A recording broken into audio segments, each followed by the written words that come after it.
What's up? Coach Dan Blewett here. In today's video, we're going to talk about how to pitch to power hitters. So obviously this is something that you learn as you go. It's part of the experience being a pitcher, but there are definitely some mindset things, some strategic things that we're going to talk about today that are really, really important, because when that big 3, 4, or 5 hitter strides up to the box in a high pressure situation, it's important to have a game plan and to have a mental plan on how to deal with it.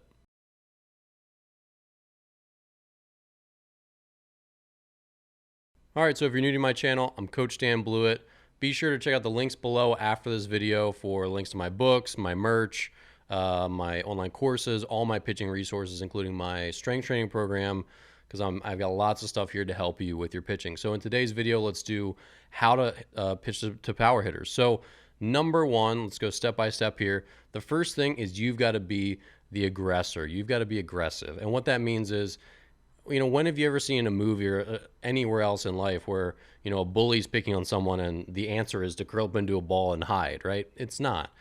When you see that big hitter stride into the box and it's a high pressure situation and you're nervous and this guy's got some legit power where he could take you deep, you're going to feel those emotions. You're going to feel a little nervous, afraid, a little bit anxious, whatever.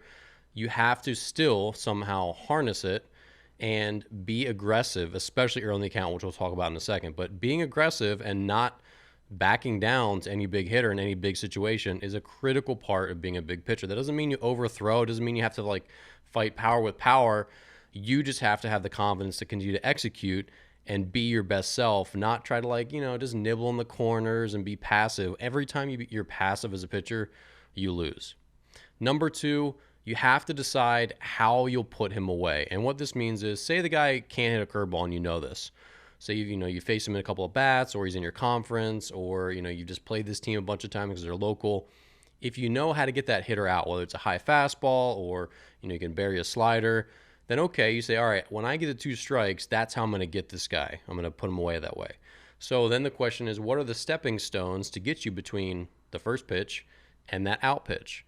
And that's sort of how you pick your pitch sequences. And of course, you might have that map before the bat starts, but then you're going to go pitch by pitch. So you can't say, oh, I'm going to throw, pitch 4 is definitely going to be a slider. You're not going to know until you get, with each subsequent pitch in the at bat.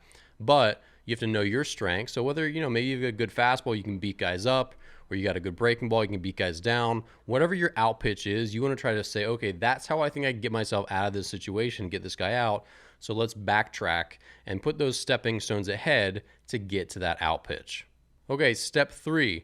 You have to assess what locations might be a little bit too risky and where the risk and reward isn't worth it, and the probability of good versus bad outcomes, and also your own strengths and weaknesses. So here's an example. I was not good at getting the ball inside to lefties. I just struggled to get to my glove side of my plate very well. So say I set a lefty up, with change up away, and he whiffs and he's dragging himself over the plate, where it's perfect on paper to bust him inside with a hard fastball now. That might make sense on paper, but I know for a fact that I don't make inside pitches to lefties very often. I miss over the plate.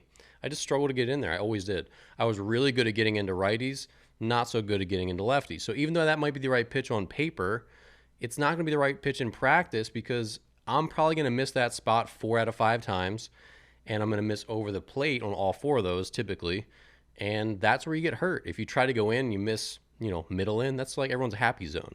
So that's one example where you could say, that's too much risk for me. Or you could say this hitter really likes the ball in the outer half, so if I'm going to take my chances and knowing that I'm going to miss my spot here and there, I'm probably going to take my chances going into this guy or going away or whatever it is.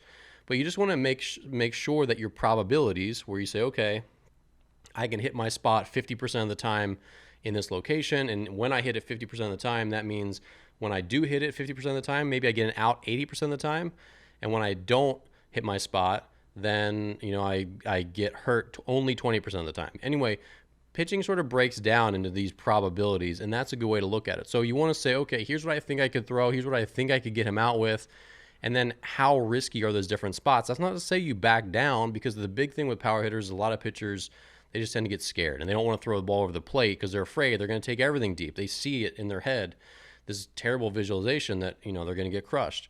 It's not really reality. There's always a probability. So if you throw it down the middle of the plate, they're still not going to take you deep 100% of the time. It's going to be like 1 out of 10 times in reality, right?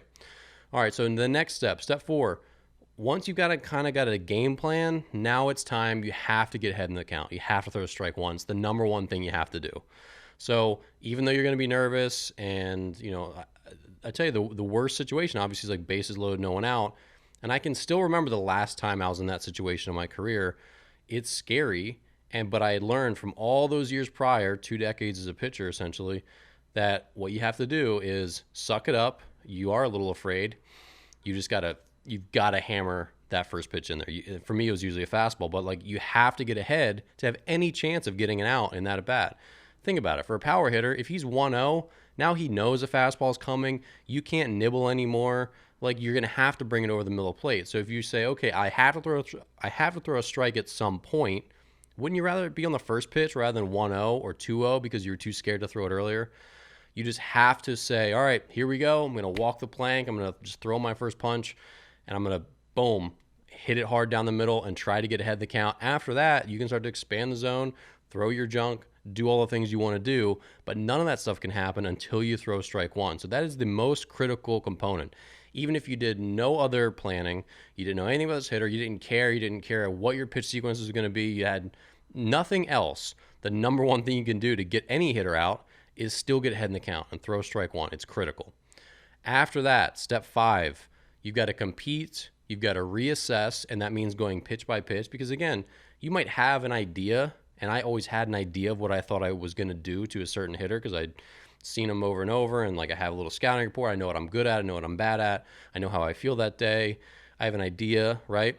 But after that, it's one pitch at a time. So you compete hard on every pitch that you make. You focus, you execute to the best of your ability. After that, you reassess the situation on every single pitch. What did the hitter do? What did his swing tell you? What did his take tell you? What did his foul ball tell you?